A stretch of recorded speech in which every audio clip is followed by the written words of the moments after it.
Pada kesempatan kali ini saya akan menjelaskan tentang situasi global terkini kesehatan reproduksi.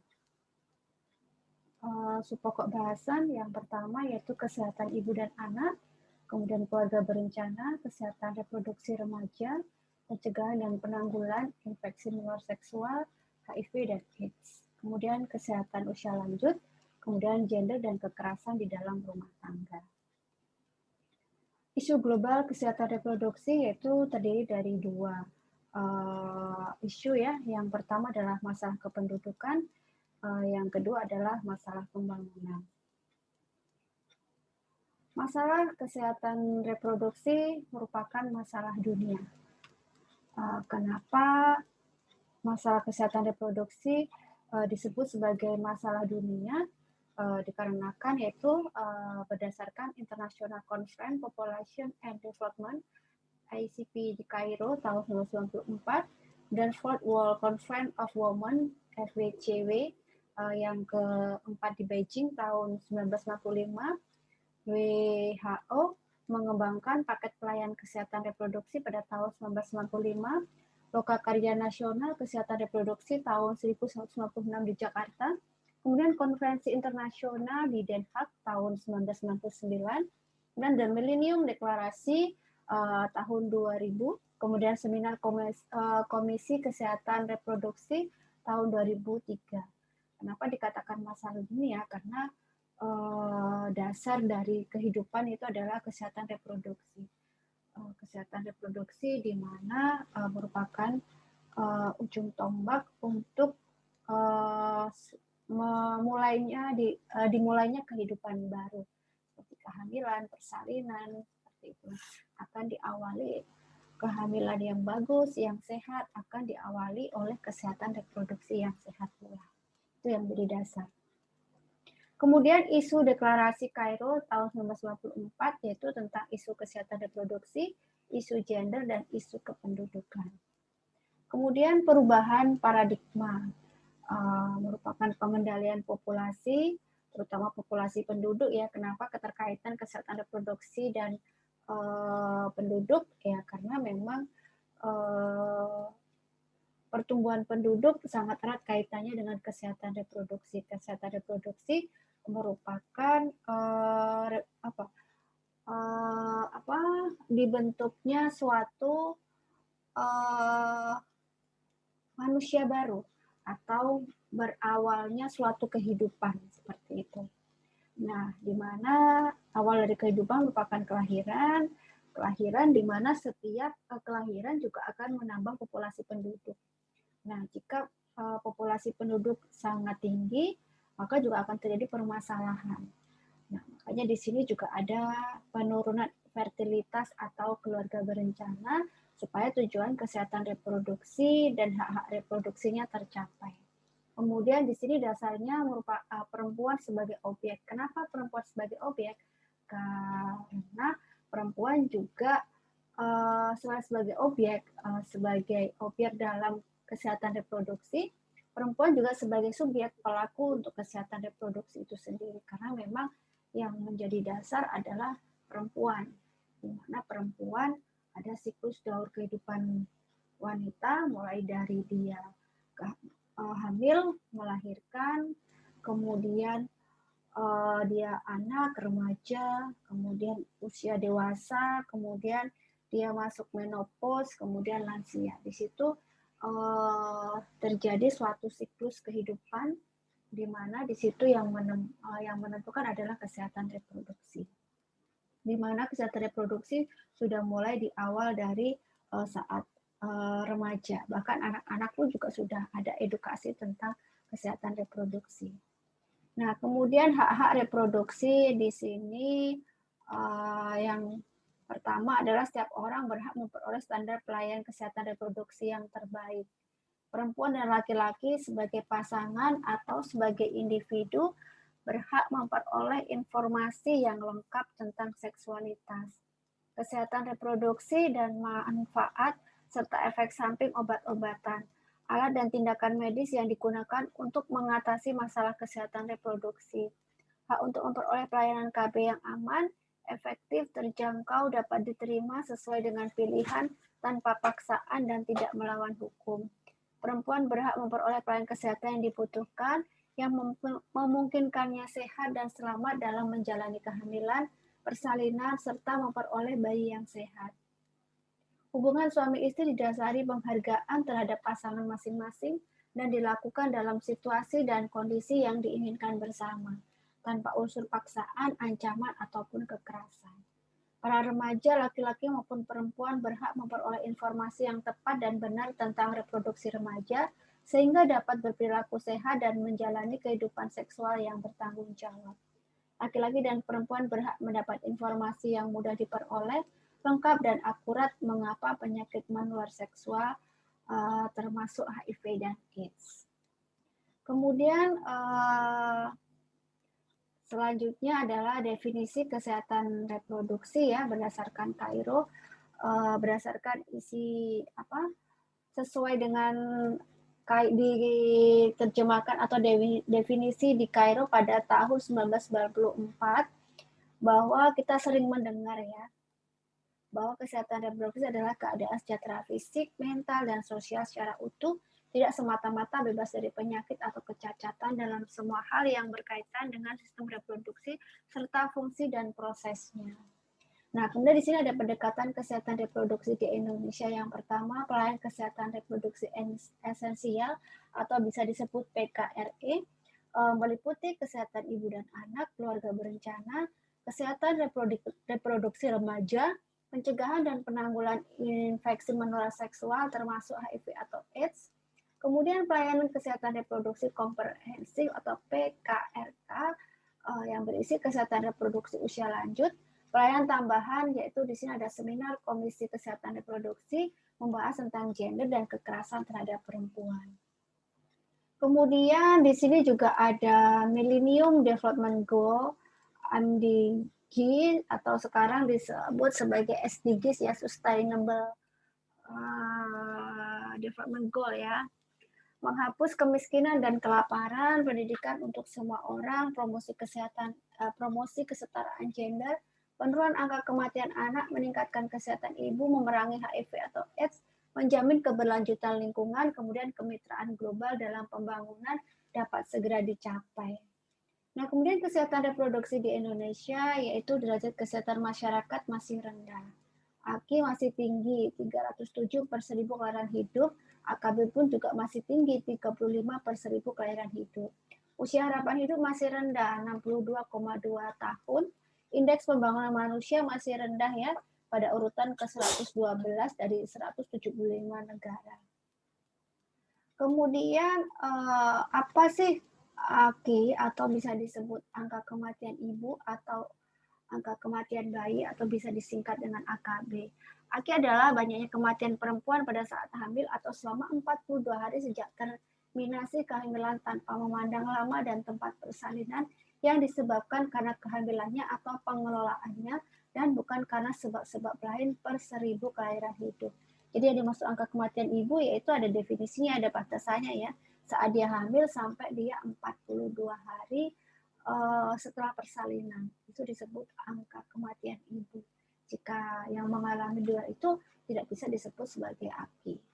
Kemudian angka kematian bayi atau AKB adalah banyaknya kematian bayi berusia di bawah 1 tahun per 1000 kelahiran hidup pada 1 tahun tertentu. Ini sumber dari Depkes RI. Kemudian angka kematian ibu di sini berdasarkan negara-negara ya. Di Brasil itu 43 per 1000 kelahiran hidup.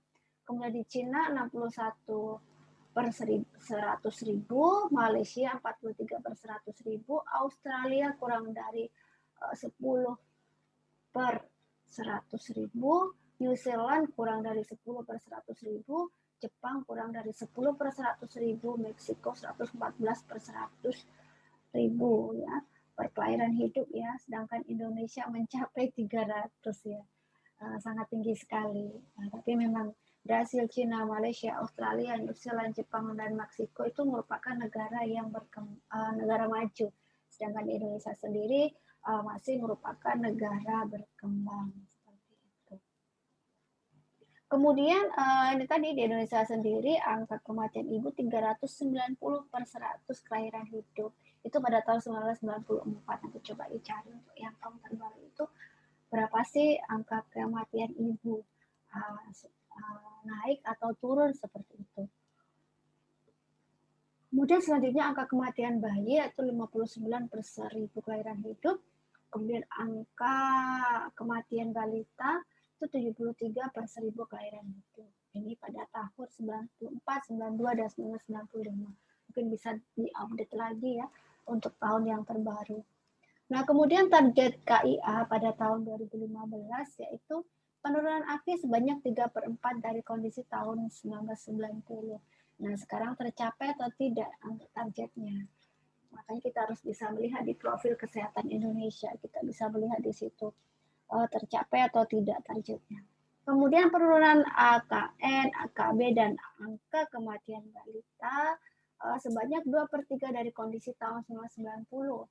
Kemudian peningkatan cakupan akses pelayanan antenatal K1 menjadi 95%, cakupan pertolongan persalinan oleh tenaga kesehatan menjadi 90%, proporsi penanganan komplikasi atau kasus obstetri minimal 80% dari perkiraan kasus komplikasi.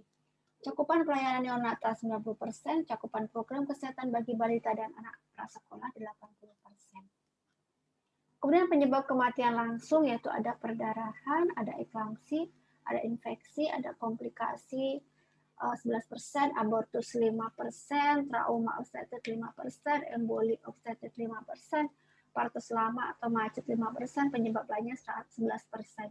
Jadi yang tertinggi penyebabnya adalah perdarahan, dan eklamsi merupakan penyebab kedua sebanyak 24% setelah kasus perdarahan. Kemudian penyebab kematian antara. Selain penyebab kematian langsung juga ada penyebab kematian antara. Menurut data SKRT 2001, 34% ibu hamil mengalami kekurangan energi kronik atau KEK atau KEK ya, tapi biasanya di sini KEK banyak terjadi. Kenapa? Biasanya terjadi pada kehamilan tidak diinginkan. Jadi dia memang masih remaja ya, masih usia dini, belum waktunya hamil. Nah, dia mengalami suatu kecelakaan atau kehamilan tidak diinginkan, sehingga secara usia pun belum tepat, belum sesuai, sehingga akan menambah permasalahan secara fisik tubuhnya belum siap untuk menerima suatu proses kehamilan. Itu salah satunya juga yang menyebabkan masih tingginya angka kematian ibu di Indonesia. Kemudian 40% menderita anemia gizi besi. Kemudian pada tahun 2002 sampai 2003 SKDI menunjukkan bahwa 22,4% ibu hamil masih dalam keadaan pater lalu. Itu salah satu faktor pemicunya, yaitu 4,1 kehamilan terjadi pada ibu berumur kurang dari 18 tahun atau bisa dikatakan terlalu muda. 3,8% terjadi pada ibu hamil berumur lebih dari 34 tahun atau terlalu tua. Kemudian 5,2% persalinan terjadi dalam interval waktu kurang dari 2 tahun atau terlalu sering. Kemudian 9,3% ibu hamil mempunyai paritas lebih dari 3 atau terlalu banyak. Nah, itu adalah penyebab kematian antara.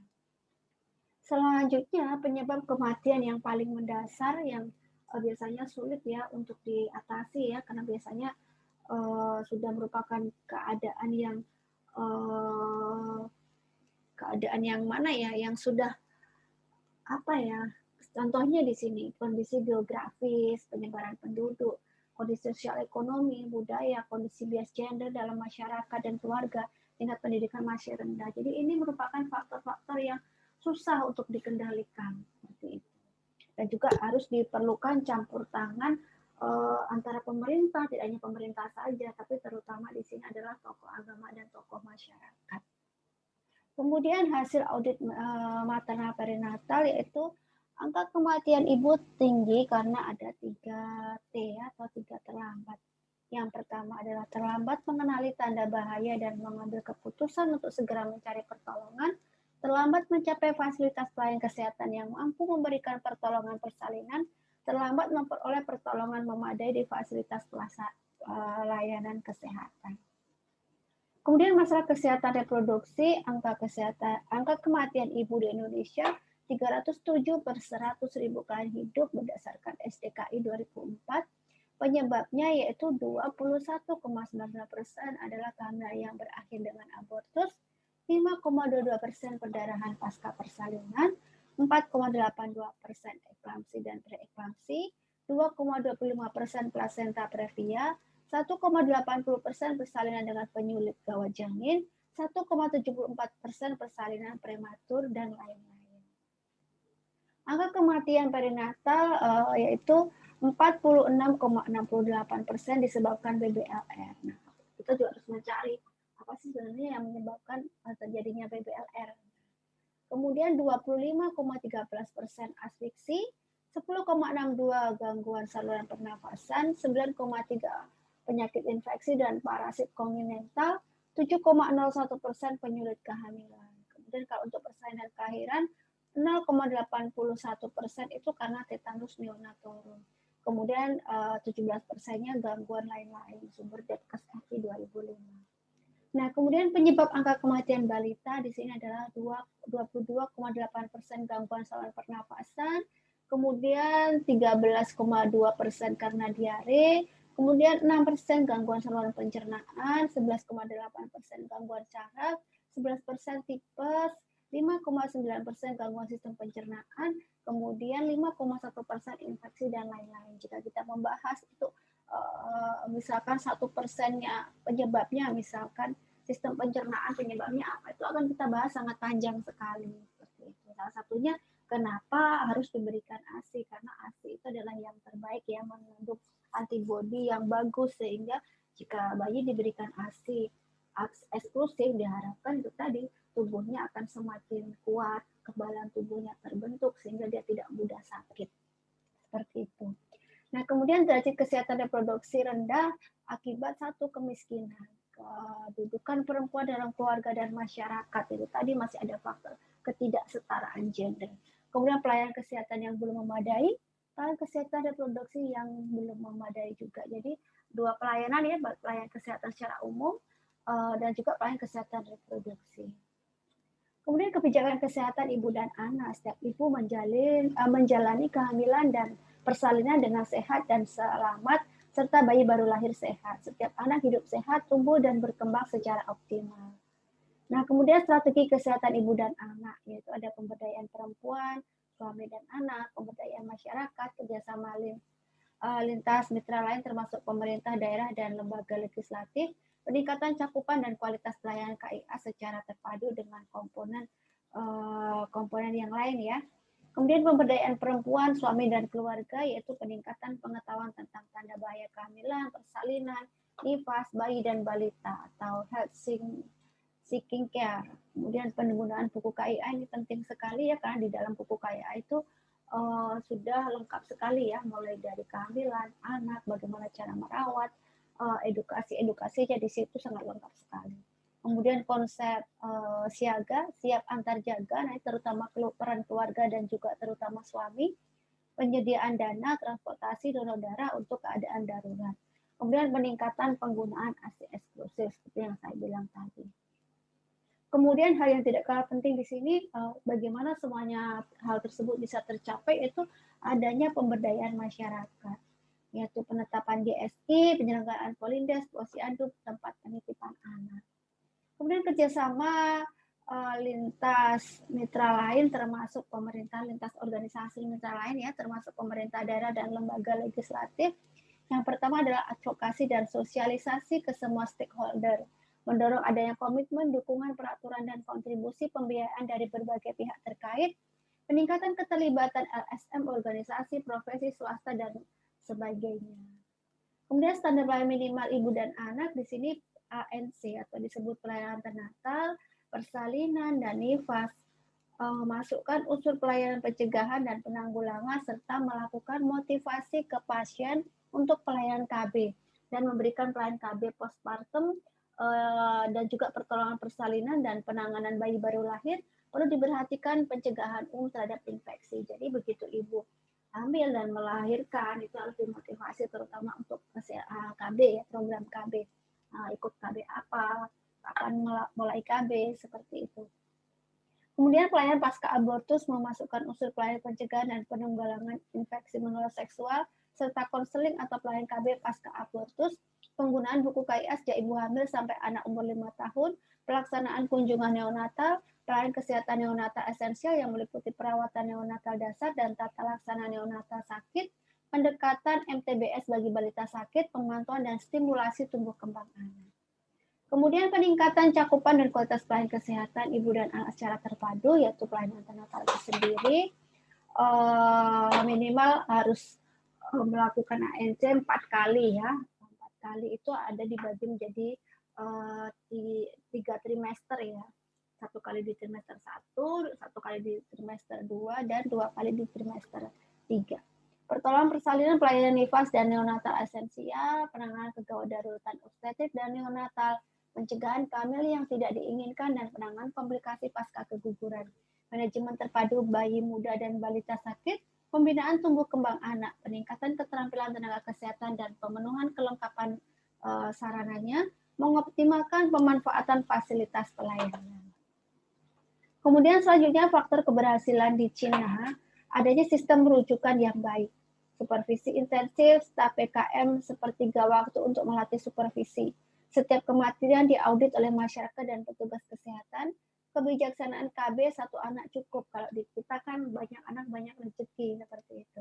Pembiayaan kesehatan melalui asuransi, bisa melalui koperasi di sana. Kemudian komitmen yang kuat oleh pemerintah daerah, gubernur, bupati harus melaporkan kemajuan kegiatan upaya menurunkan AKI. Kemudian faktor keberhasilan di negara berhasil yaitu membebaskan biaya persalinan di rumah sakit. Dukun dapat menggunakan telepon untuk mencari pertolongan. Dukun merupakan bagian dari sistem yang menangani upaya penurunan angka kematian ibu. Jadi inilah kenapa negara-negara berkembang seperti Cina berhasil itu AKI dan AKB-nya itu rendah. Kalau dibandingkan dengan Indonesia, dari faktor-faktor ini kira-kira kita bisa menyimpulkan ya, bisa berasumsi, berpendapat dari faktor ini Indonesia seperti apa begitu. Kemudian untuk keberhasilan di Malaysia, pertolongan persalinan oleh tenaga profesional, tetap menempatkan dalam sistem, penempatan bidan desa yang dilengkapi dengan fasilitas pelayanan, sistem rujukan yang berjalan dengan baik, semua pelayanan itu gratis. Kemudian kalau di Jepang yaitu Australia dan New Zealand itu sama dengan Malaysia ya, atau kalau enggak sama dengan yang di negara-negara di atas. Di sini namanya persen ditolong di fasilitas yang mampu baik Ponet dan Ponek seperti itu. Jadi tidak ada di luar itu, semua harus di fasilitas yang sudah Ponet maupun Ponet. Kemudian upaya untuk menurunkan angka kematian ibu yaitu yang pertama komitmen yang kuat dari pihak yang terkait, tenaga profesional di semua tingkat pelayanan, tersedianya sistem rujukan yang berjalan dengan baik, adanya kemudahan dalam rujukan kasus, transportasi, keringanan biaya atau gratis, mekanisme untuk meningkatkan pelayanan, audit maternal perinatal, quality assurance, kemudian pelatihan. Nah, kemudian di sini ada keluarga berencana. Visinya adalah seluruh keluarga ikut KB. Misinya mewujudkan keluarga kecil bahagia dan sejahtera. Di sini ada 5 strategi dasar atau grand strategi dari keluarga berencana. Yang pertama itu menggerakkan dan memberdayakan seluruh masyarakat dalam program KB, menata kembali pengelolaan program KB, memperkuat SDM operasional program KB, meningkatkan ketahanan dan kesejahteraan keluarga melalui pelayanan KB, meningkatkan pembiayaan program KB. Nah, kemudian masalah keluarga berencana. Di sini ada SKDI 2002 sampai 2003 saat TRF ya. Saat ini sebesar 2,6 per perempuan ya. Rendahnya kesetaraan KB pria yaitu kurang dari 1,74%. Kontrasepsi prevalence rate ya, CPR ya pada tahun 2002, unmet need ya menurut SDKI atau 2002 8,6%. Proporsi dropout peserta KB discontinue rate menurut SKDI yaitu 24%. Nah, kemudian target nasional KB yaitu cakupan pelayanan KB pada pasangan usia subur 60%, penurunan prevalensi kehamilan yaitu 40% ya. Kemudian terlalu muda menjadi 50%, penurunan kejadian komplikasi KB, penurunan angka dropout KB. Kemudian kebijakan nasional keluarga berencana yaitu memaksimalkan akses dan kualitas pelayanan keluarga berencana, mengintegrasikan pelayanan keluarga berencana dengan pelayanan lain dalam komponen kesehatan reproduksi, jaminan pelayanan KB bagi keluarga miskin, meningkatnya peran serta LSM, swasta dan organisasi profesi, tersedianya informasi tentang program KB bagi remaja, terjadinya pemanfaatan data untuk pelayanan. Selanjutnya adalah standar pelayanan KB. Pelayanan KB memasukkan unsur pelayanan pencegahan dan penanggulangan IMS termasuk HIV atau AIDS. Pelayanan KB difokuskan selain kepada sasaran usia paritas rendah, yang lebih mengarah kepada kepentingan pengendalian populasi juga diarahkan untuk sasaran dengan pengharapan 4 terlalu muda, terlalu banyak, terlalu sering, dan terlalu tua. Ini adalah daftar pustaka ya, maaf tadi tersisip ya, harusnya di belakang. Kemudian masalah kesehatan reproduksi remaja yaitu perilaku berisiko. Remaja itu semua perilakunya berisiko karena mereka masih anak yang labil ya, dia masih mencoba seperti itu. Kemudian kurangnya akses pelayanan kesehatan, kurangnya informasi yang benar dan dapat dipertanggungjawabkan, banyaknya akses pelayanan informasi yang salah tanpa tapisan, yang terutama di sini adalah internet ya, internet saat ini kan merupakan suatu kebutuhan wajib ya, kebutuhan pokok ya karena adanya COVID-19 ini. Kemudian masalah IMS termasuk HIV AIDS, tindak kekerasan seksual seperti pemerkosaan, pelecehan seksual, dan transaksi seks komersial, kehamilan dan persalinan usia muda yang berisiko, kematian ibu dan bayi, kehamilan yang tidak diinginkan yang seringkali menjurus ke arah aborsi. Kemudian pencegahan dan penanggulangan IMS termasuk HIV AIDS yaitu ISR ya, dapat terjadi berbagai akibat dari sisa kotoran yang tertinggal karena membasuh setelah buang air besar yang kurang sempurna, kesehatan umum yang rendah, kurangnya kebersihan alat kelamin terutama pada saat haid, perkawinan pada usia terlalu muda dan berganti-ganti pasangan, hubungan seksual dengan penderita infeksi, pelukaan pada saat keguguran, melahirkan atau perkosaan, kegagalan pelayanan kesehatan dalam sterilisasi alat dan bahan dalam melakukan pemeriksaan atau tindakan di sekitar saluran reproduksi. Nah, kemudian statistik berdasarkan kasus HIV AIDS di Indonesia dilaporkan sampai Maret tahun 2008 itu ada 11.868 kasus. Sedangkan HIV 6.130 kasus. Kemudian jumlah kematian akibat AIDS adalah 2.486 orang. Nah, kemudian data HIV atau AIDS bulan Juni 2008 itu jumlah kasus AIDS yaitu 12.686 kasus, kasus HIV 6.277 kasus, kasus meninggal 2.596 kematian, kemudian rasio kasus AIDS antara laki-laki dan perempuan 3,75 dibanding 1. Jadi kalau kita melihat di sini lebih banyak laki-laki ya yang menderita AIDS ya, daripada perempuan. Perbandingannya hampir 4 dibanding 1. Kemudian data AIDS berdasarkan faktor risiko yaitu yang pertama adalah heteroseksual itu adalah 5.079, homoseksual 451, idur 5.834, transfusi darah 10, transfusi perinatal 202, tidak diketahui 297. Kemudian statistik kasus AIDS di Indonesia dilaporkan sampai Maret 2008 ya. Nanti ya yang tertinggi yaitu pada umur 20 sampai 29 tahun yaitu mencapai AIDS-nya 6.394, sedangkan AIDS-nya 3.976. Kemudian untuk yang terendahnya itu golongan umur 5-14 tahun ya, sudah itu paling rendah ya di usia itu, dan juga 1-4 tahun untuk AIDS-nya. Itu. Dengan total keseluruhan ya 11.868 untuk AIDS, kemudian untuk AIDS-nya 5.834. Nah, kemudian kesehatan reproduksi usia lanjut tahun 1990 usia harapan hidup 52,2 tahun dan jumlah lansia 7.998.543 orang atau 5,45%. Sedangkan tahun 2006 menjadi 19 juta orang, 8,90%. Dan usia harapan hidupnya juga meningkat 66,2 tahun. Pada tahun 2010, perkiraan penduduk lansia di Indonesia akan mencapai 23,9 juta atau 9,77%. dan UHH ya, atau usia harapan hidup sekitar 67,4 tahun. Tahun 2020 perkiraan penduduk lansia di USA mencapai 28,8 juta persen, 28 juta bukan persen ya, atau 11,34% dengan usia harapan hidup sekitar 71,1 tahun. Jadi masuk usia harapan hidup intinya apa? Ya dia memang usia segitu misalkan dia meninggal memang karena faktor bawaan.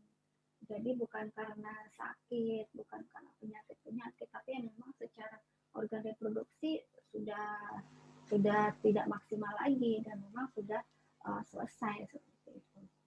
Nah, kemudian masalah kesehatan reproduksi di usia lanjut yaitu menopause dan andropause. Menopause salah satu berhentinya menstruasi. Nah, di situ saat berhentinya menstruasi itu juga banyak permasalahan yang dialami. Salah satunya hot flash ya, flash itu rasa terbakar. Kemudian jika penurunan hormon estrogen dan progesteron juga bisa menyebabkan keropos ya, osteoporosis, kemudian juga disfungsi seksual seperti itu karena ya memang hormon-hormon yang memproduksi sudah turun seperti itu.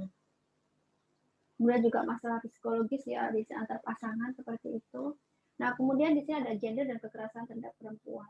Di sini yang dimaksud kekerasan adalah kekerasan fisik, baik seksual dan psikologis dalam keluarga, kekerasan fisik, seksual dan psikologis dalam masyarakat, perdagangan perempuan dan prostitusi paksa. Jadi ya memang sih ada prostitusi, tapi ya karena mau sama mau ya intinya bukan kekerasan di situ, tapi karena memang tuntutan kebutuhan hidup. Tapi yang dikatakan paksa itu kan salah satunya tidak menghendaki perjual belian perempuan atau anak-anak di bawah usia untuk diperjualbelikan untuk seks bebas ya, untuk prostitusi. Nah, kemudian pencegahan kekerasan terhadap perempuan antara lain yaitu masyarakat menyadari atau mengakui kekerasan terhadap perempuan masalah yang perlu diatasi.